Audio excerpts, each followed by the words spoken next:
Welcome into No Boundaries here on Sky Sport, a T20 Cricket World Cup special. I'm Jeff McTage. Great to have you with us. And this morning, Colin Munro in studio, Mike Hess in Birmingham from the greatest city in New Zealand down there in Dunedin. Great to see you both, gents. Colin, I'll start with you. The Black Caps getting that win over Papua New Guinea, their final game at the tournament back at Brian Lara Stadium. The ball moved. They got some fantastic wickets. They restricted them to a good score and chased it down pretty comfortably in the end. Yeah, it was always going to be a comprehensive victory, I think, especially winning the toss there, putting them into bat. It's tough batting there in the daytime. The wicket just offers a little bit more, and even heard the commentators say that the ball was moving around a lot more than any other time. So, yeah, the Papua New Guinea boys really struggled there. Hess, got to talk about the bowling. Sensational, namely Lockie Ferguson, 3 for none. 4 maidens. He made it talk and he had some pretty good pace and variation. Yeah, it was extraordinary, wasn't it? Absolutely extraordinary. I mean, it's really hard to comprehend just how good that is. I mean, there's often a nick or there's something that happens, an inside edge, an outside edge that goes past the keeper. I mean, to go for no runs in 4 overs in itself is exceptional. But to get 3 wickets, I mean, he was very much on song. It wasn't like he was just metronomic either. He was change of pace, he's bowling bounces. It was just a really good execution of proper fast bowling against a side that probably hadn't seen much of that in the past. I suppose, Manners, that they had to get up again. They had to be professional in this final game. And as a unit, your PNG at times, they had some glimpses there, but Black Caps pretty comfortable in the end. Yeah, and I think obviously coming in and also talk about Trent Boult, could potentially be his last game of cricket for New Zealand. So yeah, obviously it's easy to get up when one of your mates are playing their last game, especially in a World Cup. And they were outstanding. I thought from the word go, Southee and Boult, what they've done, arguably the best white ball duo going around with the new ball, made it talk. And yeah, Papua New Guinea, the technique looked like it was pretty solid, but playing on those surfaces, it's really tough. If you're not getting the boundary away, you've got to try and rotate the strike. But I think Hess can allude to when the wicket's not quite coming on, it's actually really hard to manipulate, especially with the fielders being in nice and tight. Glenn Phillips, I thought, was outstanding in the field. And yeah, it's just really hard to manipulate, and you can see the depth in cricket where the associate teams are just quite not there with the rotation of strike on those sorts of wickets. New Zealand were good, weren't they? Sorry, Jeff, I'll jump in there, mate. New Zealand was so good in terms of just creating that squeeze. So, I mean, and I think New Zealand have looked way better since Tim Southee's come into that lineup on these types of surfaces. Maybe not on all wickets, but on these surfaces, he is a gun.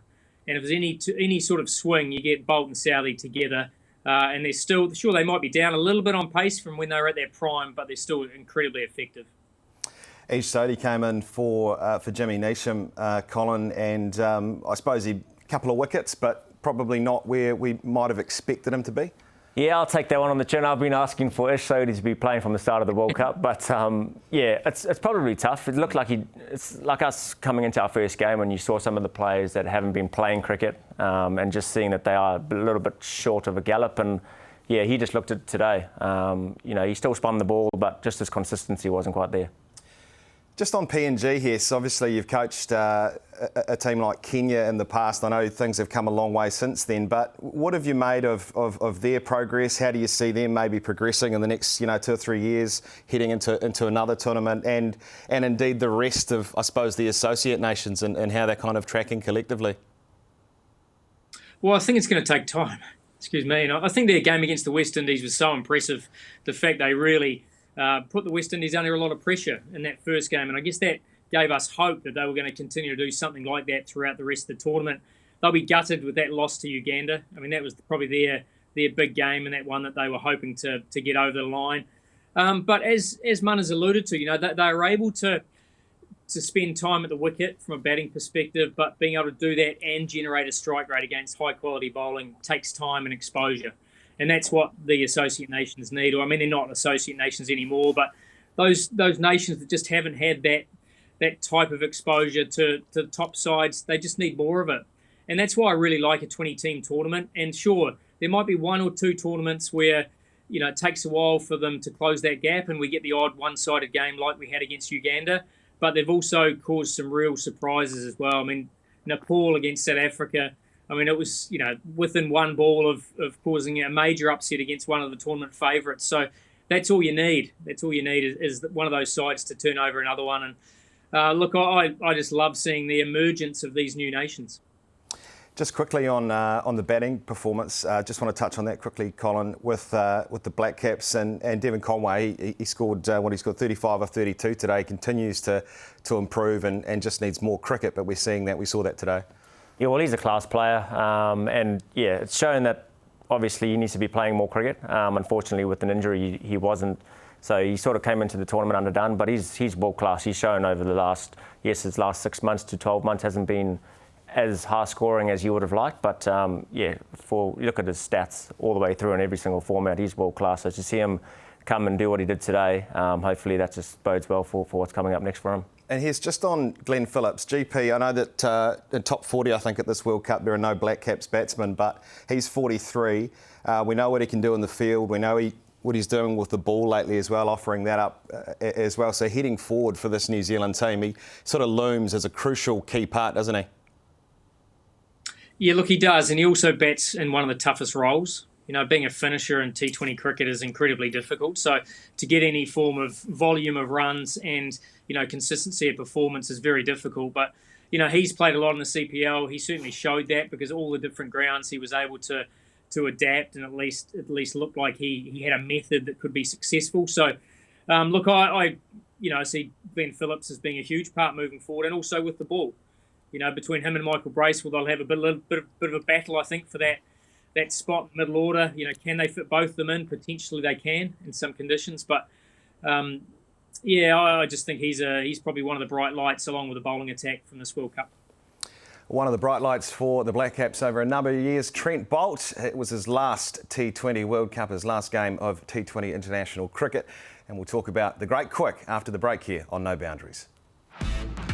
Welcome back to No Boundaries here on Sky Sport. It's good to have you with us. And of course, the Black Caps getting their final win of the T20 Cricket World Cup this morning by 7 wickets over Papua New Guinea.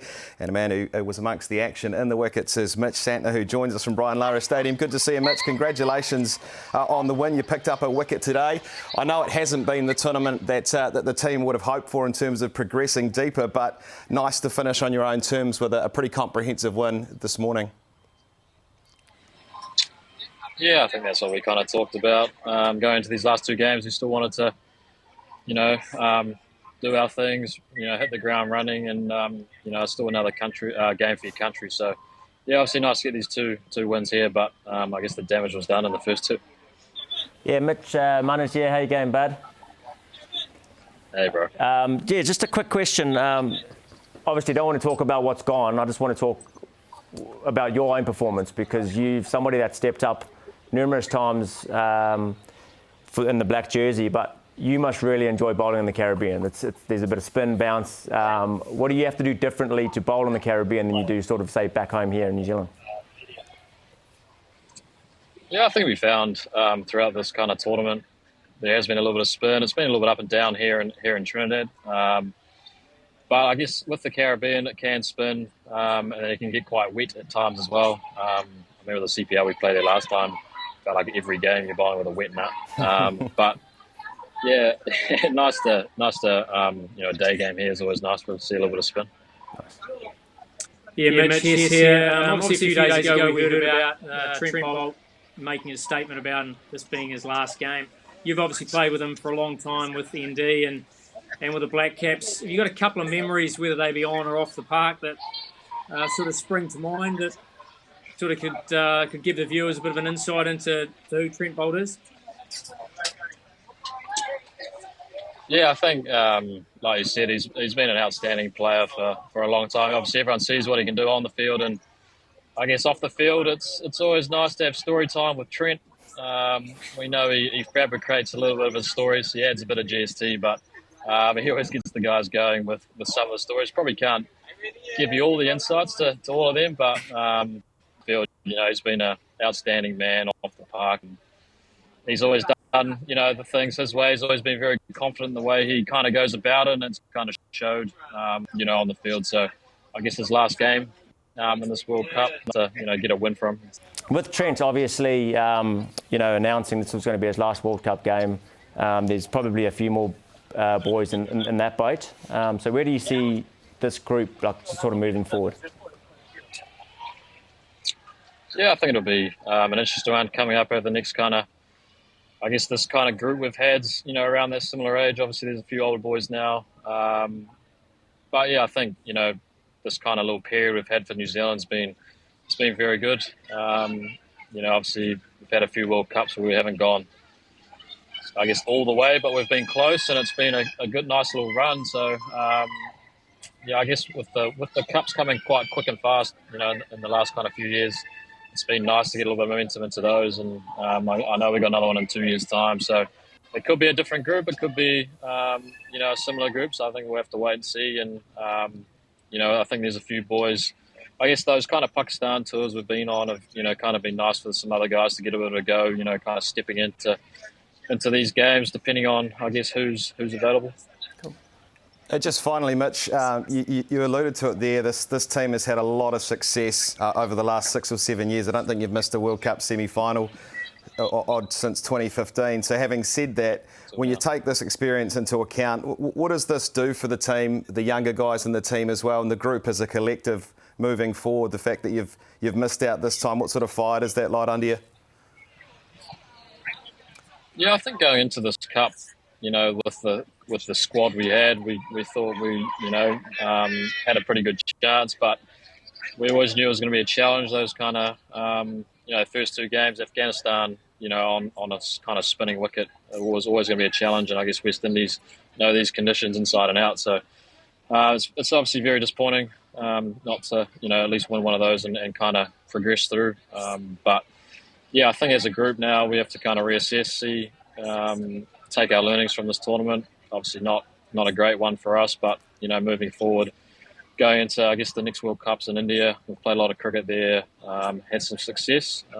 Might be some similar wickets, but I guess that's down the road, and we've got, I guess, another ICC event coming up in a few months' time as well.